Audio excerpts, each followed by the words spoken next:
Assalamualaikum warahmatullahi wabarakatuh.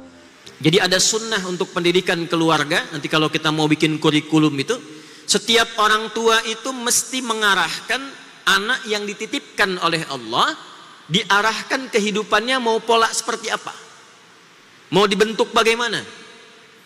Misal, itu sejak dalam kandungan ketika ibu mulai mengandung, itu harus sudah punya rencana, Bu. Apakah anaknya mau diarahkan ke ahli tafsir, ahli hadis, dokter yang hafal Quran, arsitek yang paham hadis. Kalau arsitek sudah banyak, tapi arsitek yang paham hadis itu berapa banyak? Dokter sudah banyak, dokter yang paham fikih, paham Quran itu berapa banyak?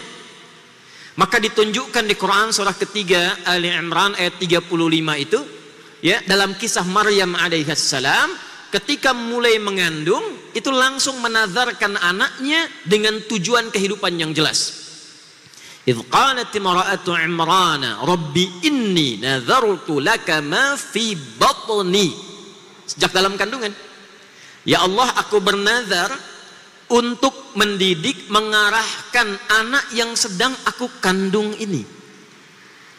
Jadi nanti di Islam itu ada pendidikan untuk anak prakandungan, saat dikandung, masa kelahiran, masa tumbang tumbuh kembang, masa remaja, masa dewasa, sampai pernikahan. Lengkap semua. Nah, sunnah nanti, sunnah tentang kandungan ini minimal diisi dengan doa, diteruskan muncullah kemudian tuntunan umum di Al-Quran surah ke-7 Al-A'raf di ayat ke-189. Minimal sudah ada doa.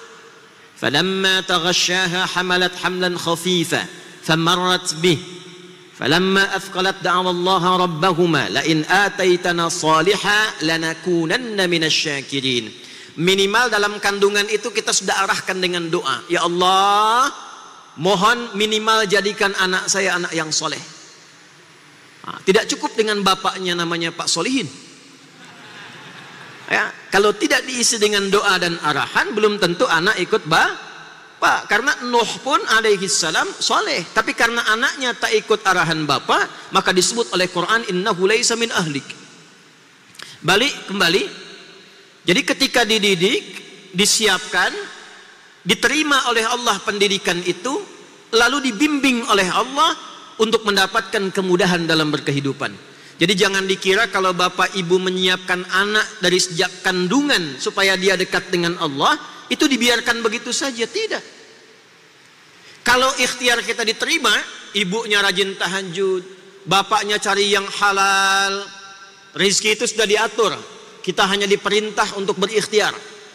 Anda mau di ladang, mau di kebun, mau buka toko, mau yang di kantor, itu namanya saja, perintahnya jelas, kulu min thayyibati ma razaqnakum. Kalau kita mau kerjakan, kata kerjanya kulu fi'il amr, perintah kerja, yang penting kerja. Kalau kita mau bergerak, rezeki diturunkan.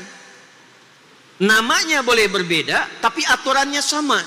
Ketika kita menuntut rezeki kepada Allah, mengikuti perintah Allah dengan berikhtiar, maka rezeki dicurahkan. Bapak cari yang benar, cari yang halal, ibu tingkatkan ibadah, diterima oleh Allah. Perhatikan jawabannya. Ali Imran ayat 37-nya. Fataqabbalaha rabbuha biqabulin hasanin wa ambataha nabatan hasana. Fataqabbalaha, maka ikhtiar orang tua yang ingin mendekatkan anaknya dengan Allah, dari sejak kandungan rajin baca Al-Quran, rajin tahajud, ayahnya cari nafkah yang halal, yang dimakan halal, dengan niat supaya anak itu diridhoi oleh Allah. Maka diterima ikhtiar orang tua itu oleh Allah. Wa ambataha nabatan hasana. Anda tidak akan capek merawatnya, karena Allah langsung yang mengatakan, saya yang menjaga pertumbuhan anak itu dan mengirimkan rezeki untuknya.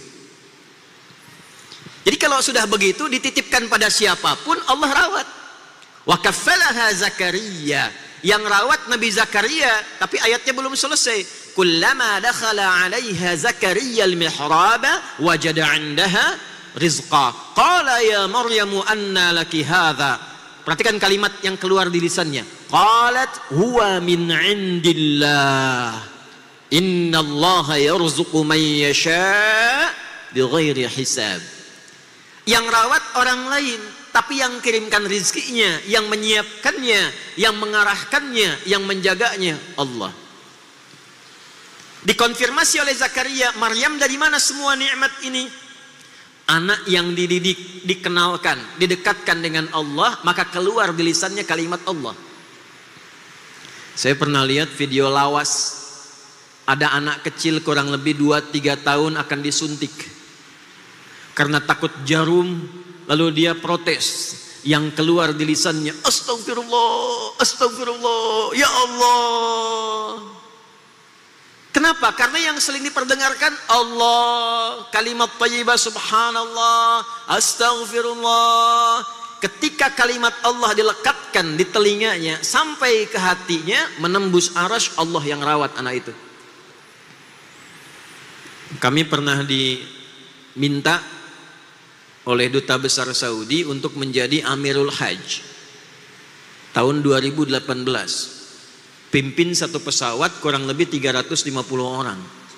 Saya tidak tahu siapa yang akan dibawa. Ketika sampai pertemuan hendak naik pesawat, saya baru tahu kurang lebih setengah dari semua penumpang pesawat itu adalah ahli Al-Quran. Yang hafal Quran anak-anak. Usia ada yang 4 tahun, yang 5 tahun, yang 7 tahun. Yang hafal Quran anaknya, yang ikut haji ibunya, gurunya, musyrifnya, temannya, kerabatnya. Satu orang didekatkan kepada Allah, maka auranya menyebar kepada orang-orang yang ada di lingkungan sekitarnya. Itulah dahsyatnya kalau kita menyiapkan pendidikan sejak dini. Yang keluar Allah. Kalau bapak dekatkan dengan tayo, yang keluar tayo. Tayo, dia. Kalau didekatkan dengan robokar, ya keluarnya robot-robotan. Robokar volley, robokar apalagi itu, embers. Ya, yang keluarnya mainan. Anda dekatkan dengan Allah, yang keluar nilai-nilai kemuliaan. Itulah sunnah yang berlaku dalam Al-Quran. Diterapkanlah oleh Abbas bin Abdul Muttalib radhiyallahu taala anhu. Ketika masuk Islam, maka Islam merubah visi keluarganya untuk memberikan arah dalam berkehidupan. Maka disiapkanlah si bungsu untuk menjadi ulama ke depan. Si sulung menemani Nabi. Yang sulung ini Fudail namanya. Nanti Fudail ini beliau jadi asisten rumah tangganya Nabi dan orang yang nanti membawakan nampan wudhunya Nabi sebelum wafat di pangkuan Sayyidah Aisyah radhiyallahu taala anha. Kita akan kalau baca ibu di Aisyah ya, Nabi meninggalkan di pangkuan Sayyidah Aisyah. Masih ingat kan beliau wudhu dulu kan? Yang bawa nampan wudhunya siapa? Itulah Fudail, anak sulungnya dari Abbas. Jadi jelas Pak, anak pertama ini, anak kedua ini, yang bungsu ini. Kalau kita arahkan demikian, hidup rumah tangga itu lebih jelas dan terarah. Besok-besok anak pertama ibu ahli tafsir, kedua ahli hadis, ketiga ahli fikih, keempat usul fikih. Ketika ada persoalan, kakak, apa ayatnya? Quran surat sekian, ayat sekian, posisi kanan pojok ini. Apa hadisnya? Hadisnya di kitab ini, nomor sekian, yang ini tentang topiknya ini. Apa fikihnya? Begini tinjauan fikihnya. Usul fikihnya, begini dasarnya. Selesai bu, nggak perlu ikut pengajian Ustadz Adi, selesai di rumah tuh.